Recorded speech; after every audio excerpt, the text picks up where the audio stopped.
예, 공인노무사 수험생 여러분 안녕하십니까? 안녕하세요. 예, 저는 베리타스 법학원에서 공인노무사 강사를 했었고요. 지금 티치온에서 공인노무사 강사를 하고 있는 김대현 강사라고 합니다. 자, 그래서 저희가 이번 시간에는 공인노무사 경영학개론 2019년 기출문제풀이 두 번째 시간을 진행하도록 하겠습니다. 예, 13번 문제는 마케팅 관리론 문제고요. 자, 13번 보겠습니다. 생산성을 높이고 유통을 효율화시키는 등 주로 원가 절감에 관심을 갖는 마케팅 개념은 예, 정답은 저희가 2번 생산 개념이고요. 자, 밑에 설명을 보시면요. 필립 코틀러 교수에 따르면 마케팅 개념은 역사적으로 생산 개념, 제품 개념, 판매 개념, 마케팅 개념, 사회적 마케팅 개념의 순서로 발전해 왔다고 합니다. 그래서 생산 개념은 수요가 공급을 초과하는 그 산업사회의 마케팅 개념입니다. 아주 초기 개념이고요. 그래서 고객이 구매 가능한 제품은 만들자마자 곧바로 팔린다는 것입니다. 따라서 이 시기에는 대량 생산과 대량 유통을 통해 낮은 제품 원가를 실현하는 것이 목표가 되었습니다. 자, 그래서 13번 마케팅 관리론 13번 정답은 2번 생산 개념이 되겠습니다. 예, 14번 시험 문제를 풀어보겠습니다. 자, 수요가 공급을 초과할 때 수요를 감소시키는 것을 목적으로 하는 마케팅 관리 기법은 예, 14번의 정답은 5번 D 마케팅이고요. 자, 그래서 제가 이 시험 문제에 나온 여러 마케팅 기법들을 한번 보도록 하겠습니다. 예, 첫 번째 전환적 마케팅은 영어로 conversional 마케팅이라고 하고요. 이건 뭐냐 하면 특정한 상품이나 제품에 대한 소비자의 부정적 수요를 긍정적 수요로 전환하기 위하여 판매자가 소비자에게 메시지를 전달하는 마케팅 방법을 의미한다고 보시면 되겠습니다. 자, 두 번째 동시화 마케팅은 싱크로 마케팅이라고 합니다. 이거는 뭐냐면요. 공급의 수준과 실제 수요의 크기를 조정하여 양자의 시간적 패턴을 일치시키는 마케팅 기법인데요. 주로 공급의 수준을 실제 수요의 크기에 맞도록 조정하거나 실제 수요의 크기를 공급의 수준에 맞도록 조정하는 방법을 이용하는 것을 동시화 마케팅이라고 한다고 합니다. 자, 그리고 이제 자극적 마케팅은 스티뮬레이티브 마케팅이라고 합니다. 이게 뭐냐면 잠재 고객이 필요로 하는 니즈를 해당 상품이 어떻게 충족시켜 주는지를 어필하고 새로운 니즈를 자극 및 창출하여 무수요의 상태를 긍정적인 수요로 바꾸는 마케팅 방법을 의미한다고 합니다. 예를 들면 뭐 전자회사에서 TV나 냉장고, 세탁기, 뭐 공기청정기, 뭐 가습기도 있고요. 그 다음에 뭐 의류 관리기 이런 것도 있죠. 신발 관리기도 있고 뭐 스마트폰, 컴퓨터, 노트북 이런 것들을 이제 활용될 수 있는 그죠? 그, 그 활용을 통 이런 전자제품들의 활용을 통해서 이제 니즈가 어떻게 충족되는지를 알려드리는 형태의 마케팅 이런 것들이 자극적 마케팅이 된다고 보시면 되겠습니다. 자, 개발적 마케팅은 디벨로멘탈 마케팅이라고 하고요. 이거는 뭐냐면 잠재적 수요를 느끼고 있는 잠재 고객들이 니즈를 충족시키는 상품을 개발하여 판매를 촉진시키는 마케팅 방법을 의미한다고 합니다. 그래서 특정 상품에 대한 니즈가 긍정적으로 존재하고는 있으나 그러한 상품이 시장에 없을 때 잠재적 수요가 존재한다고 합니다. 그러니까 예전에 커피 시장 초창기에요. 카페인이 없는 커피 뭐 이런 것들 또는 뭐 니코틴이 없는 담배 이런 것들이 있으면 그런 그죠? 니즈를 충족시켜주는 그 마케팅을 진행을 할 수가 있겠습니다. 물론 이제 담배는 좀 조심하셔야 돼요. 그죠? 요즘에 특히 코로나19 극복 과정에서 호흡기 굉장히 조심하셔야 됩니다. 근데 어찌됐건 이런 형태의 그런 개발적 마케팅, 잠재적 수요는 있지만은 그런 상품이 없으면은 그 새로운 신제품이나 신상품 또는 새로운 서비스 유형들을 개발하여 판매를 촉진시키는 마케팅 방법을 상품을 개발해서 그죠? 상품, 제품, 서비스를 등을 개발해서 판매를 촉진시키는 마케팅 방법을 의미한다고 합니다. 자, 디마케팅은 아까 보신 것처럼요. 하나의 제품이나 서비스에 대한 수요나 관심을 없애려는 마케팅을 의미한다고 보시면 되겠습니다. 그래서 정답은 5번 디마케팅이었고요. 자, 그러면 15번 문제를 저희가 한번 풀어보겠습니다. 마케팅 관리론 역시 시험 문제고요. 수집적 마케팅 시스템, 머리컬 마케팅 시스템 중 소유권의 정도와 통제력이 강한 유형에 해당하는 것은 15번의 정답은 2번 기업형 VMS가 되겠습니다. 자, 밑에 제가 수직적 마케팅 시스템 설명을 넣어드렸는데요. 자, 이는 경로 구성원들 간의 기능 분업과 조정을 담당하는 경로 선도자, 채널 리더의 유통경로 시스템 내 주도권이 집중된 형태를 의미합니다.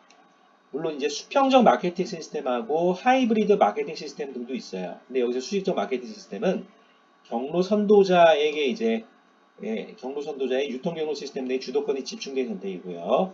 경로 구성원들 간의 상호 협력과 연계를 강조합니다만은 경로 선도자의 유통경로 시스템 내 주도권이 집중된 형태가 되겠어요.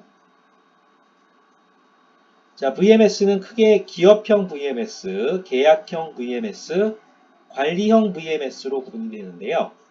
그 중에서도 콜프레 VMS, 기업형 VMS는요. 자, 특정 경로 구성원이 다른 경로 구성원을 소유하는 것으로서 경로 시스템이 사실상 통합되어 있는 형태라고 보시면 되겠습니다. 예를 들면 전방, 후방 통합, 이런 형태로 해서 수직적 마케팅 시스템 중 소유권의 정도와 통제력이 강한 유형에 해당하는 것은 기업형 VMS. 그래서 15번의 정답은 2번이라고 보시면 되겠습니다.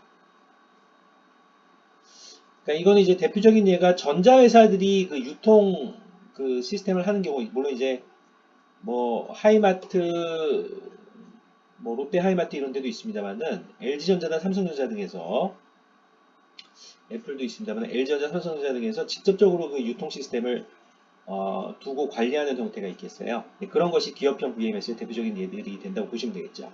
그죠? 그래서 15번의 정답은 2번 기업형 VMS라고 하시면 되겠습니다. 2019년 기출문제 풀이 마케팅 관리론입니다. 마케팅 관리론 시험지가 좀 많죠. 그죠?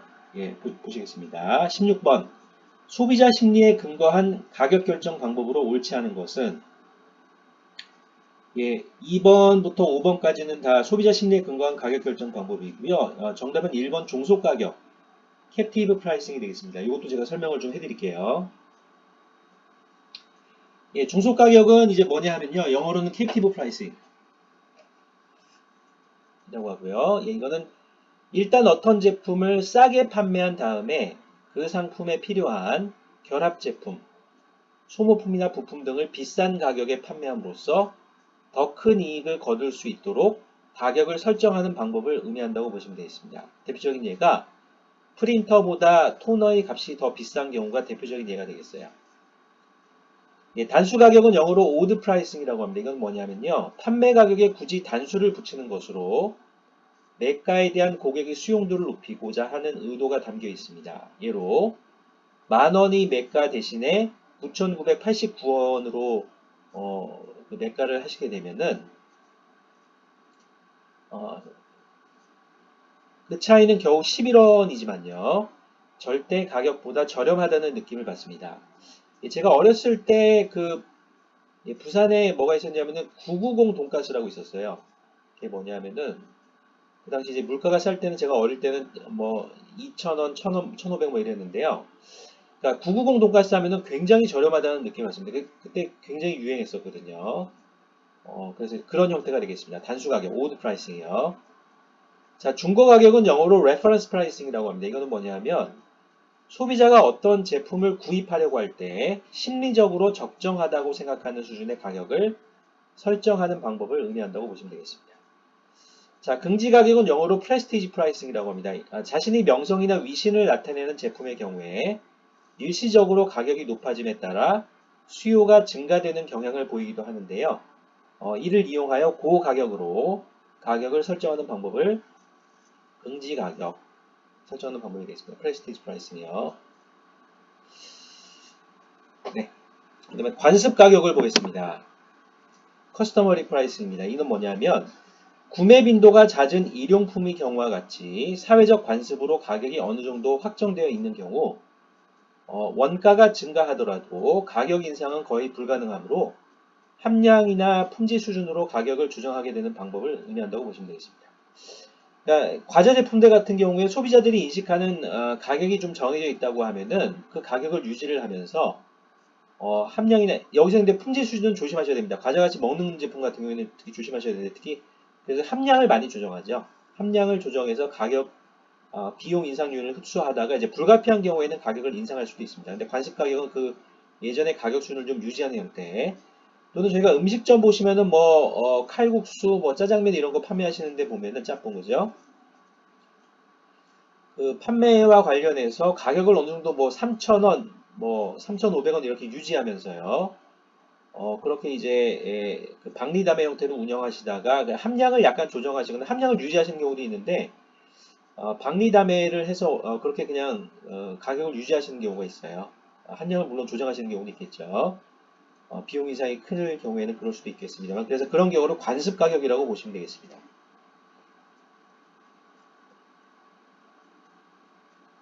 이렇게 정리를 해두시고요. 자, 그 다음에 17번 저희가 회계학 시험 문제를 한번 풀어보겠습니다. 이제 재무비율 분석, 재무비율들을 분석하셔야 되는데요.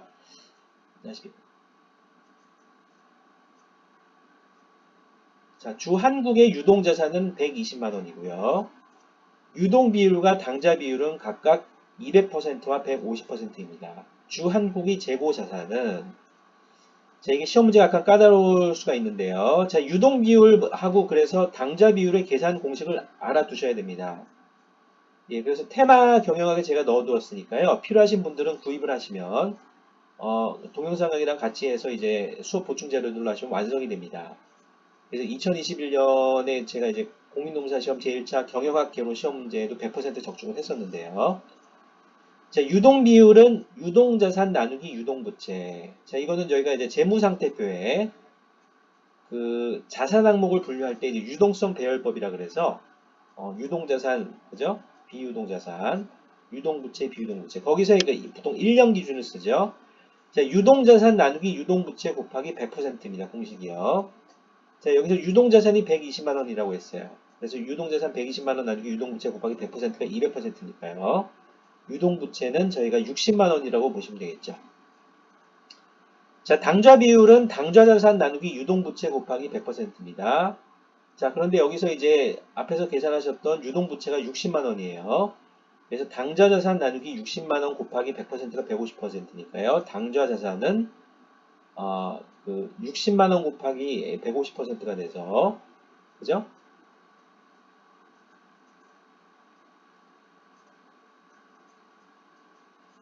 죄송합니다.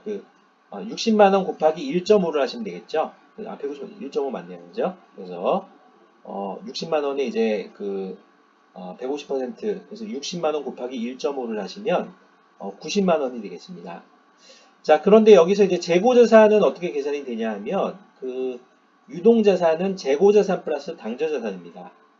그래서 당좌자산이 90만 원이기 때문에요. 재고자산은 유동자산 금액인 120만 원에서 그 당좌자산 금액인 90만 원을 빼주시면 30만 원이라고 계산이 된다고 보시면 되겠습니다. 그래서 17번의 정답은 1번 30만 원이라고 하시면 되겠습니다. 자, 18번 투자한이 경제성 분석 방법 중 화폐의 시간 가치를 고려한 방법을 모두 고른 것은 자, 그래서 저희가 화폐의 시간 가치를 고려하는 방법은 이제 그 수익성 지수법 니은하고요. 리을의 순현재 가치법, 미음의 내부 수익률법 이 세 가지가 화폐의 시간 가치를 고려하고요.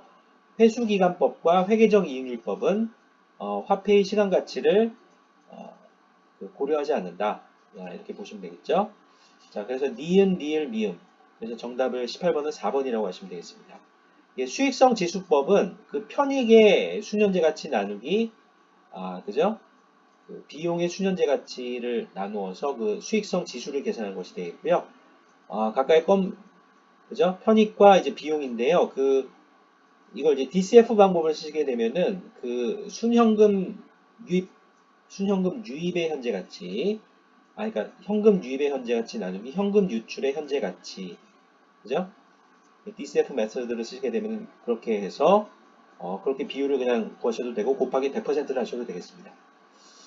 근데 수익성 지수는 죄송합니다. 그냥 퍼센트 표시하기보다는 그냥 그대로 그 편익의 현재 가치 나누기 비용 현재 가치 또는 DCF 메서드를 쓰실 때는 현금 유입의 현재 가치 나누기 현금 유출의 현재 가치. 그죠? 이렇게 해서 수익성 지수를 계산하는 것이고요. 순현재 가치법은 말 그대로 그 편익의 그죠? 현재 가치 나누기 비용의 현재 가치 또는 DCF 메서드를 쓰실 때는 Discounted Cash Flow 메서드입니다. DCF 메서드요.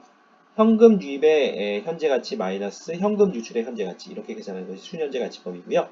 내부 수익률법은 그 순현금 흐름의 현재 가치를 0으로 만드는 그죠? 그런 내부 수익률을 계산해서 그거하고 할인율 또는 이자율하고 비교해서 내부 수익률이 그런 할인율이나 이자율보다 클 때 그렇게 될 때 그 투자를 선택하고 그 이하일 때는 이제 채택을 하지 않는 그런 방법이 되겠습니다. 물론 이제 두 개가 일치할 때, 그러니까 내부 수익률법을 하고 그 할인율이나 수익률이 일치할 때는 전략적으로 판단이 돼서 투자가 이루어질 수도 있습니다만은 제가 원리 원칙을 따지신다면은 내부 수익률이 이자율이나 할인율보다 커야 되겠습니다. 어찌됐건 니은, 리을, 미음이 저희가 이제 화폐 시간 가치를 고려한 투자안의 경제성 분석 방법이 되겠습니다.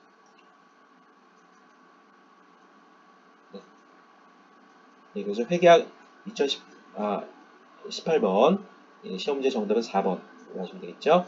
자, 그리고 재무관리론 시험 문제 19번 풀어보겠습니다. 주한국의 자기자본 시장 가치와 타인 자본 시장 가치는 각각 5억 원입니다. 자기자본 비용은 16%이고요. 세전 타인 자본 비용은 12%입니다.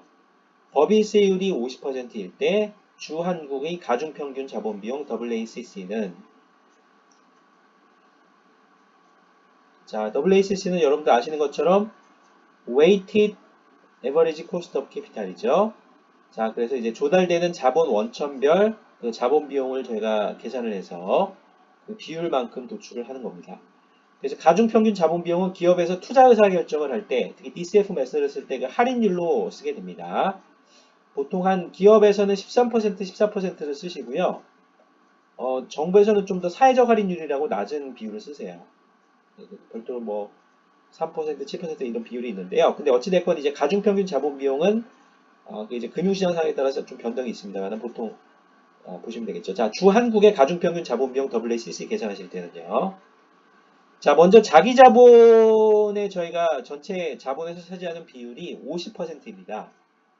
그래서 5 플러스 5분의 5, 즉 2분의 1 곱하기 16%를 먼저 해주시고요. 자, 세전 타인 자본 비용이 12%죠. 이거 곱하기 자본 비율, 타인 자본 비율 5 플러스 5분의 5, 2분의 1.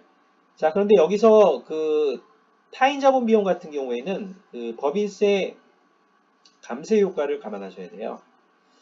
자, 그래서 이제 타인 자본 비용 같은 경우에는 그 타인 자본 비용과 관련해서 납부되는 저희가 그죠 법인세를 줄이는 그러니까 당기 순이익 금액을 이자 비용 등이 이제 가만히 되면은 당기 순이익 금액을 줄이기 때문에 법인세가 절감되는 효과가 있습니다. 그것을 감안해서 자기 자본 비용을 계산하셔야 되기 때문에요.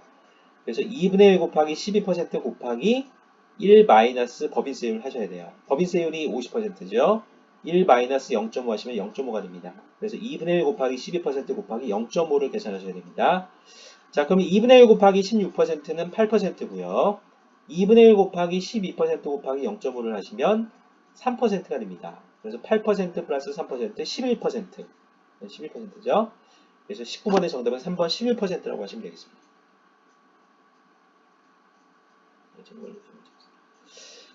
자, 그 다음에 20번의 재고관리론 시험지를 한번 풀어보겠습니다.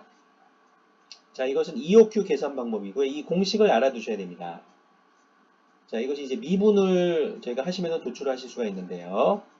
자, 이거는 그대로 알아두시고요. 자, 20번 주한국의 A 부품에 대한 연간 수요는 4,000개이며 A 부품 구입 가격은 단위당 8,000원이라고 합니다. 1회당 주문 비용은 4,000원이고요. 단위당 연간 재고 유지 비용은 구입 가격의 10%라고 합니다. 그러면 A 부품의 경제적 주문량 EOQ는요. 예, 경제적 주문량이니까 economic order quantity 하시면 되겠죠. 그대로 하시면 됩니다. 자, 그러면 밑에 제가 설명을 넣어드렸습니다. A 부품의 경제적 주문량 EOQ는요. 루트 2 곱하기 연간 수요량 곱하기 1회당 주문 비용 나누기 단위당 연간 재고 유지 비용을 재고 유지 비용으로 계산하시면 됩니다. 재고 유지 비용입니다. 자, 그러면 연간 수요량이 지금 4,000개죠. 그럼 2 곱하기 루트 2 곱하기 4,000개 곱하기 1회당 주문 비용이 4,000원이라고 나와 있어요. 곱하기 4,000원 나누기. 자, 그 다음에 지금 A 부품의 구입 가격은 단위당 8,000원이죠. 자, 그런데 이제 그 연간 재고 유지 비용이 단위당 구입 가격의 10%라고 했습니다. 그래서 8,000원 곱하기 0.1 이렇게 해서 나눠주셔서 계산을 하시면 루트를 푸시게 되면 200개가 나옵니다. 그래서 20번의 정답은 2번 200개라고 하시면 되겠습니다.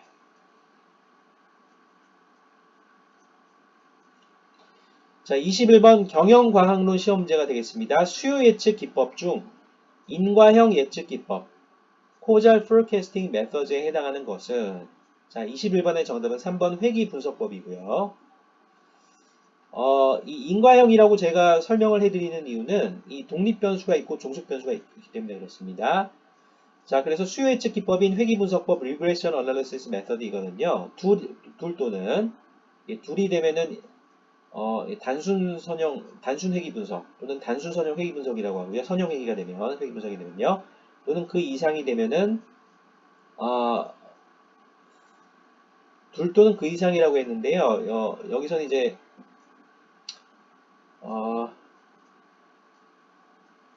그러니까 그 이상이 된다는 표현은 그러니까 단순 선형 회귀 분석뿐만 아니고 다중 선형 회귀 분석까지 다 포함했을 때 다중 회귀 분석이나요? 다중 선형 회귀 분석 다 포함해서 둘 또는 그 이상, 그죠?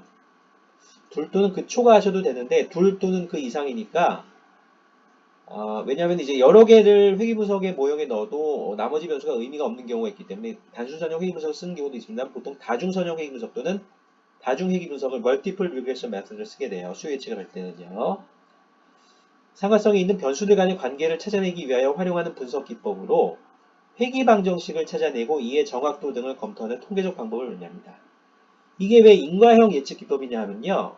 과거의 통계 데이터들을 저희가 입수해서 독립변수 내지는 독립변수들과 종속변수의 어떤 과거의 통계 데이터를 저희가 입수를 해서 이 변수들 간에 저희가 회귀 방정식을 도출을 해냅니다.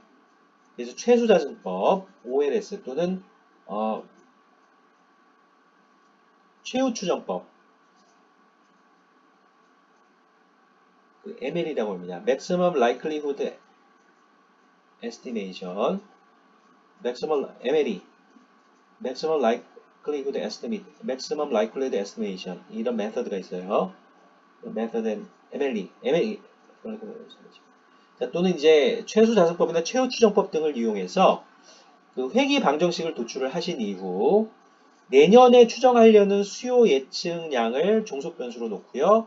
여기에 영향을 주는 독립변수들의 올해 추정치를 넣게 되면 그러니까 독립변수들의 올해 내년 수요 예측과 관련된 변수들의 추정치를 넣게 되면 그 종속변수인 그 수요량, 수요 예측량이 도출이 됩니다. 예를 들면 음료수 판매 회사의 음료수 판매량이 기온 또는 이제 뭐 경제 성장률 등의 영향을 받는다 하면은 이제 다중선형 물론 곡선회귀도 있습니다만 다중선형 회귀 분석 모형을 구성해서 회귀 방정식을 도출하고요. 여기서 이제 독립변수들은 기온하고 경제 성장률이 되겠죠. 자, 그래서 기온과 경제 성장률의 내년도 저희가 그 예측치를 저희가 기상청이나 또는 기획재정부 등에서 저희가 통계 자료들을 입수하셔서 입력을 하시게 되면 내년도 수요 예측량이 도출이 되는 겁니다. 이런 형태로 저희가 이제 독립변수가 있고 그 영향을 받아서 종속변수가 도출이 된다. 이런 인과형 예측 기법이라고 합니다. 그래서 21번의 정답은 3번 회귀 분석법이라고 하시면 되겠습니다. 이게 이해가 안 되시는 분은요. 저한테 연락을 해주시면 제가 이제 알려드리도록 하겠습니다. 그 테마 경영학 자유 게시판이나 제 티치온 강의 게시판을 티치온 강의 게시판 강의 웹사이트에 있는 웹페이지에 있는 그 자유 게시판을 좀 이용해 주세요. 예, 2019년 기출문제 회계학 저희가 시험 문제를 풀어보겠습니다. 22번 포괄손익계산서의 계정에 해당하지 않는 것은 그래서요. 예, 22번의 정답은 4번이 되겠고요. 자기 주식 처분 이익은요, 재무상태표의 자본 잉여금 계정에 포함된다고 합니다. 그래서 제가 포괄손익계산서에 얘는 밑에 넣어드렸습니다. 한번 참조하시기 바랍니다. 읽어보시면 되겠죠? 네, 이것도 한번 활용을 해주시고요. 자, 23번 시험 문제를 풀어보겠습니다. 제가 유형자산과 관련된 회계처리 시험 문제가 되겠습니다. 주한국 결산일은 12월 31일이고요. 2017년 초 기계장치를 200만원에 취득을 하였고요. 잔존가치를 20만원으로 책정하고 내용연수를 5년으로 해서 정액법으로 감가상각하였다고 합니다. 예, 정액법은 이제 그 취득 가액 마이너스 잔존가치 나누기 내역연수를 해서 매해 동일한 그 감가상각 금액을 인식해주는 방법을 의미하죠. 감가상각 방법에는 주로 정액법이나 또는 정률법 등을 많이 기업체에서 씁니다. 정률법은 이제 가속상각법이라고 해요. 예, 이런 이제 유형자산의 감가상각 방법들이 있습니다. 예, 궁금하신 분들은 제 테마 경영학 그 교재를 활용해 주시거나요. 요 부분은 제가 이제 보충 강의로 할 예정입니다. 준 보충 강의로요.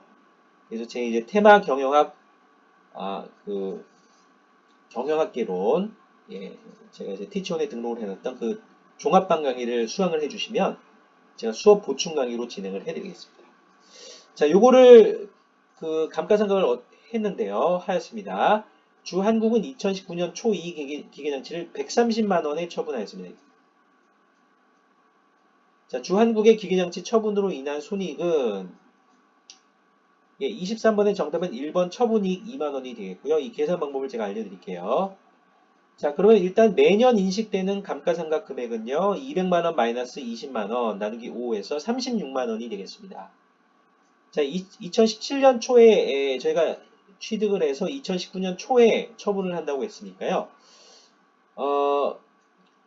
여기서 저희가 이제 계산하실 때는 2019년 초니까 기간이 2017년 초에 구입을 해서 1년 쓰시고 2018년 또 초부터 그죠? 말까지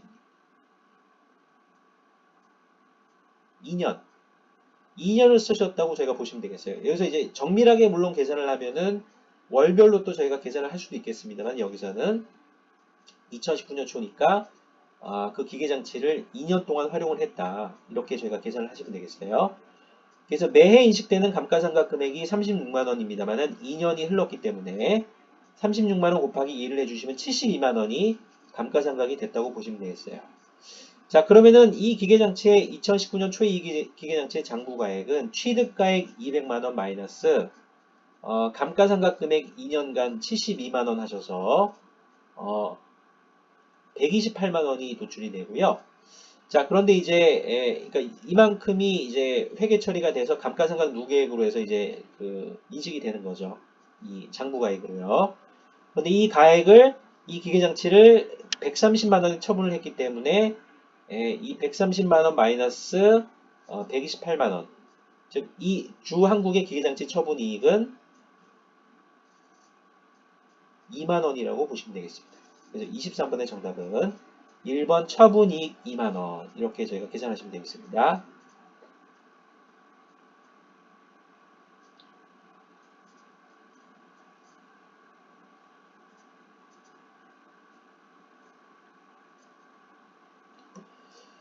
자, 회계학시험 문제입니다. 자, 24번 다음 중 자본잉여금에 해당하는 항목은 그죠?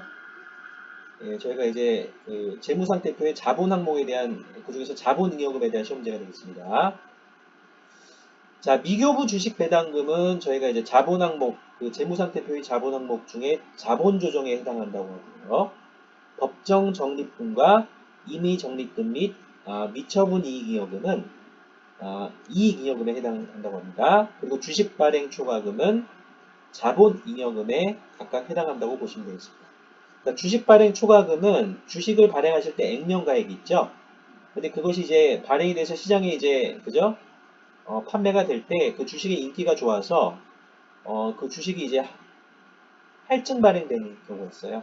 예, 그런 경우에 그 유입이 되는 주식 발행 초과금을 의미한다고 보시면 되겠습니다. 그래서 이 주식 발행 초과금은 자본 이여금에 해당한다고 보시면 되겠습니다. 해당합니다. 24번의 정답은 5번이라고 보시면 되겠습니다.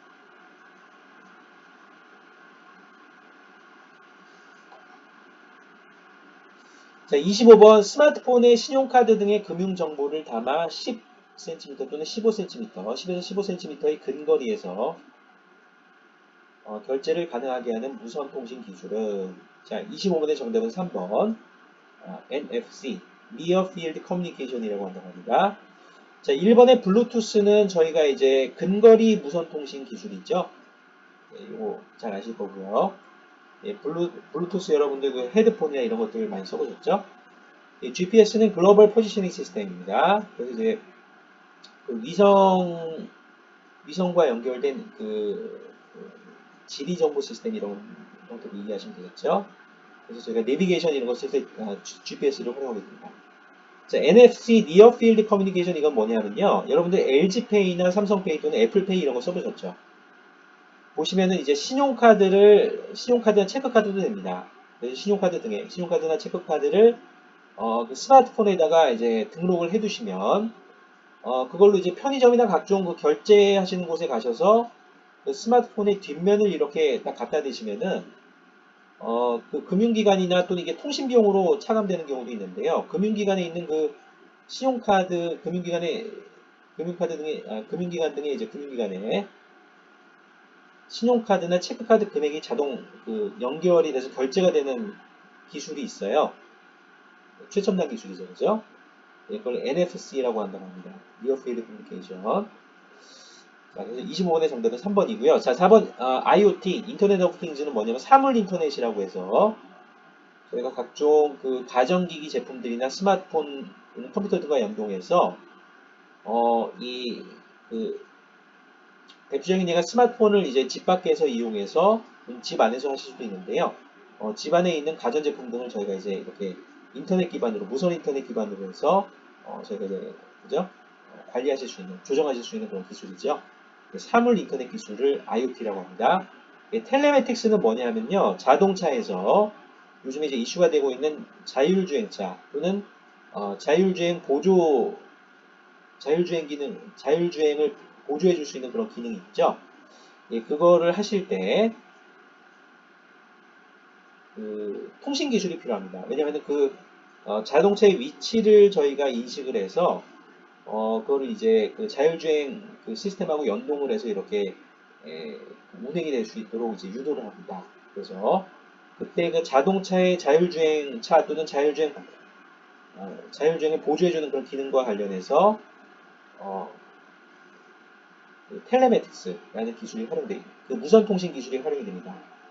그래서 그때 활용되는 기능이 기술이고요. 이거는 또 그 차량 내에서 활용되는 또 인포테인먼트 시스템하고도 연결이 될 수 있어요. 그래서 25번의 정답은 3번 NFC, Near Field Communication이라고 하시면 되겠습니다.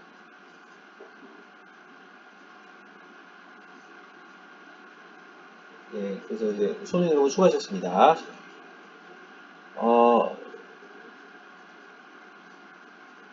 저희가 2019년 기출문제풀이를 진행을 해드렸고요. 굉장히 좋은 시험 문제가 많습니다. 그래서 기출문제풀이는요, 여러분들이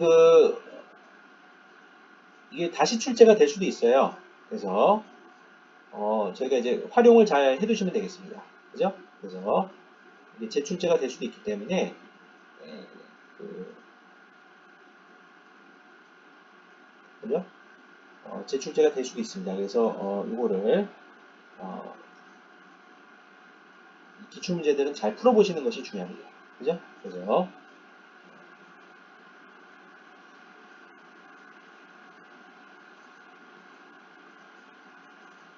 그리고 풀어보시다가 이제 잘 안 풀리시는 부분이 있으면은